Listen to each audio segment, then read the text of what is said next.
Selamat siang para hadirin sekalian, selamat datang di rapat PFT pada hari ini. Perkenalkan, saya Dr. Margaret sebagai moderator pada rapat hari ini. Sebelum kita memulai rapat pada hari ini, alangkah baiknya kita berdoa terlebih dahulu. Berdoa menurut keyakinan kita masing-masing. Berdoa dimulai.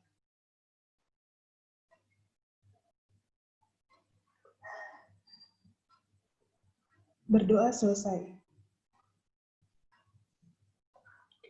Baik, sesuai dengan judulnya, agenda rapat kita kali ini adalah mengevaluasi terapi yang diberikan kepada pasien di Bangsal Merpati, ruang 212, atas nama Catherine Hadid. Dalam rapat kali ini, susunan acaranya adalah 1. Pembukaan, 2. Kata sambutan dari Ketua PFT, ketiga, pemaparan kasus dan evaluasi terapi, keempat, diskusi tanya-jawab, kelima, kesimpulan oleh moderator, dan yang terakhir adalah penutup.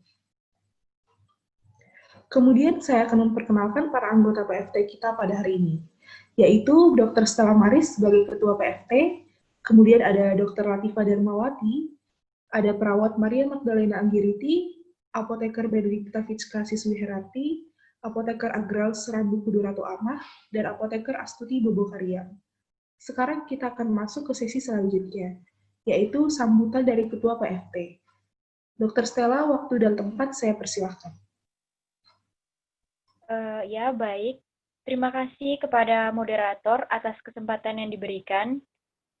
Selamat siang. Perkenalkan, saya Dr. Stella, spesialis paru, selaku Ketua PFT pada siang hari ini. Sebelumnya, mari kita panjatkan puji dan syukur kita kepada Tuhan Yang Maha Esa, karena berkat dan rahmat-Nya, kita diberikan kesempatan untuk melakukan rapat pada siang hari ini dalam keadaan sehat walafiat. Saya juga berterima kasih kepada semua hadirin yang sudah berkenan hadir di rapat PFT pada siang hari ini. Semoga rapat ini dapat berjalan dengan lancar. Akhir kata, saya ucapkan terima kasih. Saya kembalikan kepada moderator. Saya ucapkan terima kasih kepada Dr. Stella atas sambutannya. Selanjutnya, pemaparan kasus terapi oleh apoteker Benedikta Fitska. Untuk apoteker Benedikta Fitska, waktu dan tempat saya persilahkan. Baik, terima kasih atas waktunya. Perkenalkan, saya apoteker Benedikta Fitska. Pada rapat PFT kali ini, saya ditemani oleh kedua rekan saya, yaitu apoteker Rambu dan apoteker Asti. Saya sebagai apoteker di Rumah Sakit Sehat Selasa Bahagia akan menyampaikan kasus yang akan kita bahas bersama pada kali ini. Nyonya Catherine Hadid, berumur 43 tahun, datang ke rumah sakit dengan keluhan utama sesak napas, keringat dingin, dan sejak 2 minggu lalu batuk terutama di malam hari, dengan seputum yang kekuningan. Pasien memiliki riwayat pengobatan yaitu salbutamol tablet, aminophylline tablet, prednison tablet, methylprednisolone, CTN, GG, dan apabila batuk atau sesak nafas. Riwayat keluarga yakni asma dan memiliki alergi coklat. Kemudian berikut adalah hasil pemeriksaan fisik dan laboratorium pasien. Kemudian terapi obat yang diberikan kepada pasien di rumah sakit yaitu Ventolin nebulizer 1 ampul, Flixotide nebulizer 1 ampul, Disolvan 2 ml, aminophylline injeksi 0,5 ampul tiap 8 jam, dexamethasone injeksi 1 ampul tiap 8 jam, dan ceftazidime 3 kali 1 gram. Kemudian, pasien membawa pulang dan diberikan obat rawat jalan berupa salbutamol tablet 3 kali 4 mg dan levofloxacin tablet 1 kali 500 mg. Sekian pemaparan kasus oleh saya. Terima kasih. Baik, terima kasih atas pemaparan kasusnya apoteker Benedikta Fitska. Selanjutnya, ada asesmen dari kasus ini akan dijelaskan oleh apoteker Rambu. Waktu dan tempat saya persilakan kepada apoteker Rambu. Baik, terima kasih atas kesempatannya. Perkenalkan, saya apoteker Rambu. Saya akan menjelaskan terkait asesmen dari kasus ini. di mana terdapat kemungkinan efek samping, yaitu berupa tremor, terutama di tangan, gugup atau ketegangan, dan hipokalemia akibat penggunaan Ventolin atau salbutamol. Penggunaan aminofilin juga dapat menyebabkan takikardi, palpitasi, hipokalemia, dan konvulsi, terutama bila diberikan secara injeksi intravena yang cepat. Kemudian, terdapat interaksi dari obat-obat yang digunakan, yaitu penggunaan dexamethasone dan aminofilin dapat menurunkan kadar plasma aminofilin, serta interaksi antara Ventolin dan dexamethasone dapat menyebabkan hipokalemia. Sekian asesmen dari kasus ini. Baik, terima kasih atas pemaparan asesmen kasus dari Apoteker Rambu. Selanjutnya, evaluasi terapi yang diberikan kepada pasien akan disampaikan oleh Apoteker Asti. Waktu dan tempat saya persilakan kepada Apoteker Asti. Terima kasih atas kesempatan yang telah diberikan. Saya akan membacakan evaluasi kami mengenai obat atau terapi yang diberikan kepada pasien. Yang pertama ada Ventolin nebulizer. Ventolin ini mengandung zat aktif yaitu salbutamol yang merupakan obat sistem saluran nafas. Salbutamol adalah bronchodilator short-acting beta-2 agonis, di mana obat ini bekerja dengan cara merangsang secara selektif reseptor beta-2 adrenergik, terutama pada otot bronkus, sehingga dapat terjadinya bronchodilatasi karena otot bronkus mengalami relaksasi. Pemberian Ventolin nebulizer pada pasien ini sudah tepat. Hal ini ditunjukkan dari pustaka jurnal yang kami peroleh, yaitu salbutamol merupakan pilihan lini pertama dalam penanganan eksaserbasi asma, serta memiliki efisiensi yang lebih tinggi daripada obat golongan metilsantin seperti aminofilin dan teofilin. Inhalasi salbutamol secara signifikan memperbaiki gejala asma yang ditunjukkan dengan peningkatan aliran ekspirasi dan tekanan oksigen vena dan penurunan laju pernapasan, skor klinis, dan ketegangan PCO2 vena. Meskipun sampai saat ini salbutamol memberikan efek hipokalemia cenderung lebih sering, namun tetap perlu menjadi perhatian dalam pengobatan eksaserbasi asma. Berikut jurnal pustaka yang kami acu yang dituliskan oleh Lawrencia et al. 2016. Selanjutnya nomor 2 ada Flisoprid nebulizer. Obat ini memiliki kandungan zat aktif fluticasone propionat dan merupakan terapi golongan glukokortikoid. Terapi ini memiliki efek antiinflamasi paru sehingga dapat digunakan sebagai terapi asma.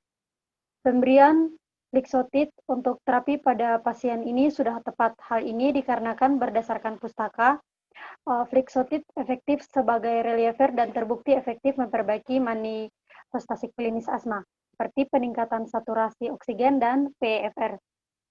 Studi mengatakan bahwa pemberian terapi ini secara nebulized memberikan efek yang lebih baik dibandingkan pemberian secara sistemik.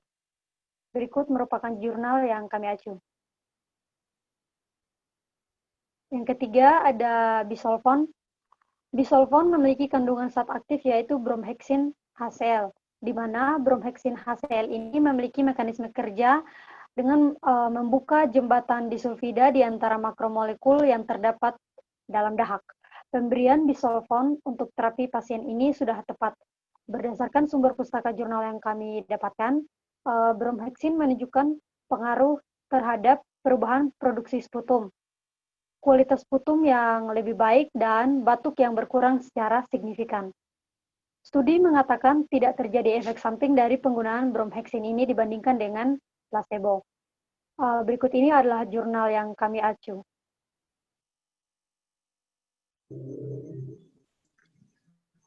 Baik, kemudian saya akan melanjutkan menjelaskan tentang terapi yang diterima oleh pasien.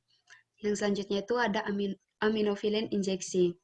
Dalam studi jurnal Mahemuti et al. Meninjau gabungan secara komprehensif bukti kemanjuran dan keamanan teofilin intravena pada asma akut. Penelitian menemukan bahwa teofilin agak mengurangi detak jantung dan durasi rawat inap, dan tidak secara signifikan lebih buruk dari adrenalin, beta-2 agonis, dan antagonis reseptor leukotriene. Namun, dosis kurang sesuai karena setelah dilakukan penelusuran efek samping, takikardi disebabkan karena interaksi antara aminofilin dan dexamethasone, di mana obat bebas aminofilin meningkat dan dapat memberikan efek samping takikardi seperti yang dialami oleh Ibu K. Sehingga kami selaku apoteker menyarankan untuk penurunan dosis aminofilin. Ini merupakan jurnal yang kami acu. Baik, pada jurnal yang ditulis oleh Barclay et al., dijelaskan bahwa salbutamol dapat meningkatkan respon teofilin bronkodilator maksimum pada pasien bronkitis dan pada beberapa pasien obstruksi saluran nafas dan dapat kembali secara total. Berdasarkan bukti saat ini, terapi kombinasi lebih disukai dengan dosis teofilin yang disesuaikan secara individual untuk memberikan tingkat plasma keadaan stabil dalam kisaran yang rata-rata. Ini merupakan jurnal yang kami acu. Selanjutnya, ada dexamethasone injeksi. Dexamethasone adalah obat golongan kortikosteroid yang pada kasus ini diberikan secara injeksi intramuskular dengan tujuan untuk mengendalikan atau mengurangi gejala asma pada pasien. Kortikosteroid sistemik merupakan bagian terpenting dalam pengobatan asma akut, sedang sampai berat. Kortikosteroid yang merupakan agen antiinflamasi yang kuat merupakan landasan pengobatan eksaserbasi asma dan telah terbukti efektif dalam meningkatkan fungsi paru-paru dan mengurangi rawat inap pada pasien asma. Saat pulang, pasien biasanya diberikan kortikosteroid untuk mengurangi kemungkinan kembali ke unit gawat darurat karena gejala asma yang memburuk. Kortikosteroid dapat diberikan melalui suntikan tunggal di bawah kulit ke dalam otot, yaitu intramuskular. Hingga saat ini, tidak ada kejelasan mengenai rute pemberian yang paling efektif untuk meningkatkan hasil pada pasien yang dipulangkan dari perawatan akut. Dosis farmakologi dari terapi kortikosteroid sistemik juga dapat diindikasikan untuk penggunaan jangka pendek ketika respon inflamasi atau imun menunjukkan risiko serius dan mengancam nyawa pasien, termasuk eksaserbasi asma atau PPOK, dan jika diperlukan, dosis sistemik harus diberikan pada awal berdasarkan onset tertunda 3-8 jam untuk berbagai kondisi. Maka berdasarkan jurnal yang diacu dapat disimpulkan bahwa penggunaan dexamethasone injeksi 1 ampul tiap 8 jam sudah tepat diberikan pada pasien ini. Selanjutnya, ada ceftazidime. Ceftazidime merupakan obat golongan cefalosporin generasi ketiga dengan aktivitas gram negatif spektrum luas. Tujuan pemberian obat ini pasien karena pada kasus pasien mengalami batuk dan mengeluarkan sputum berwarna kekuningan. Berdasarkan jurnal David R. Snitman 2012 mengatakan bahwa pasien yang memiliki riwayat pengobatan mengkonsumsi imunosupresan yaitu dexamethasone atau contoh obat imunosupresan lainnya yaitu prednison yang memungkinkan terkena infeksi nosokomial apabila dibandingkan dengan pasien yang lain yang tidak mengkonsumsi imunosupresan. Berdasarkan jurnal tersebut, pemberian ceftazidime pada kasus ini sudah tepat. Ini merupakan jurnal yang kami acu. Demikian pemaparan terapi obat dari pasien. Baik, terima kasih atas pemaparannya Apoteker Rambu dan Apoteker Astin. Selanjutnya kita akan memasuki sesi diskusi atau sesi tanya jawab. Bagi yang ingin mengajukan pertanyaan, saya persilahkan.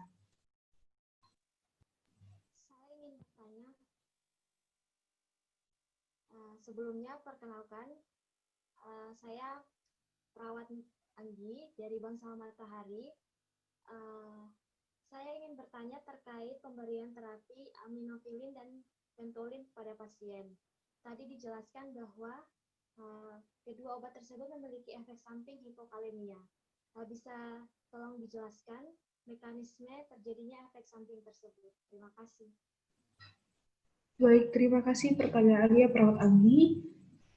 Silakan kepada para teman apoteker menjawab pertanyaan dari Perawat Anggi.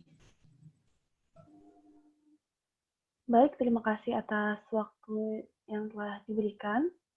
Saya akan mencoba menjawab pertanyaan dari Perawat Anggi.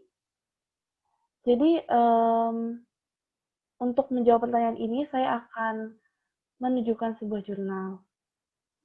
Nah, pada jurnal tersebut dijelaskan bahwa efek samping hipokalemia pada kedua terapi yang telah ditanyakan tadi berpengaruh pada terbukanya saluran ATPase dan merangsang kalium masuk dari ruang ekstraseluler ke ruang intraseluler, sehingga menyebabkan hipokalemia ekstraseluler. Bagaimana Prof. Anggi, apakah jawaban saya sudah menjawab pertanyaan Anda?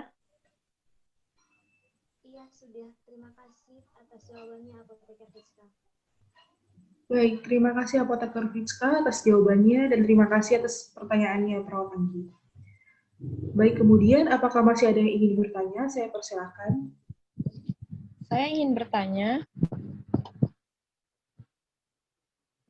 Silakan, Dok. Baik, terima kasih atas waktu dan kesempatannya. Perkenalkan, nama saya Dr. Latifa. Saya ingin melanjutkan pertanyaan yang sebelumnya ditanyakan oleh perawat Anggi. Jika dua obat tersebut dapat menyebabkan hipokalemia, bagaimana pertimbangan dari sisi apoteker sehingga memutuskan untuk melanjutkan memberikan dua terapi tersebut? Terima kasih. Baik, terima kasih atas pertanyaannya, Dokter. Silakan untuk apoteker untuk menjawab pertanyaan dari Dr. Latifah. Terima kasih untuk pertanyaannya, Dr. Latifah. Baik, untuk menjawab pertanyaan dari Dr. Latifah, saya akan menggunakan acuan berupa jurnal penelitian. Berikut adalah jurnalnya. Jadi pada jurnal ini dijelaskan bahwa penurunan natrium dan kalium tidak terjadi secara signifikan, sehingga tetap dapat dianjurkan untuk penggunaan kedua terapi tadi, yaitu aminofilin dan ventolin, dengan catatan dilakukan monitoring pada pasien ini. Bagaimana Dr. Latifah? Apakah sudah menjawab? Baik, Apoteker Asti, terima kasih sudah terjawab. Baik, terima kasih atas jawabannya, Apoteker Asti, dan sekali lagi terima kasih Dr. Latifah atas pertanyaannya. Baik, apakah masih ada yang ingin lagi bertanya? Saya persilahkan.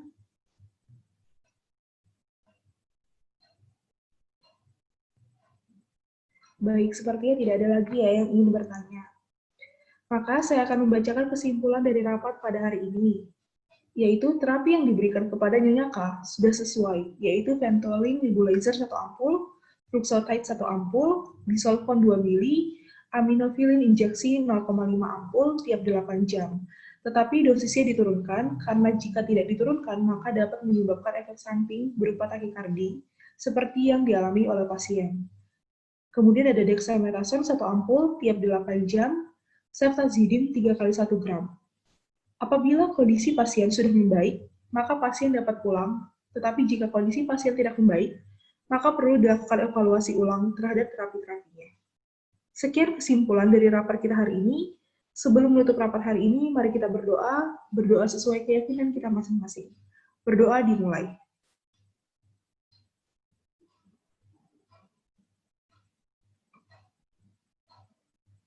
Berdoa selesai. Demikian rapat kita pada hari ini. Terima kasih kepada rekan-rekan sejawat semua yang sudah bersedia mengikuti rapat pada hari ini. Saya minta maaf bila ada salah kata dalam menjadi moderator. Selamat siang dan salam sehat. Terima kasih.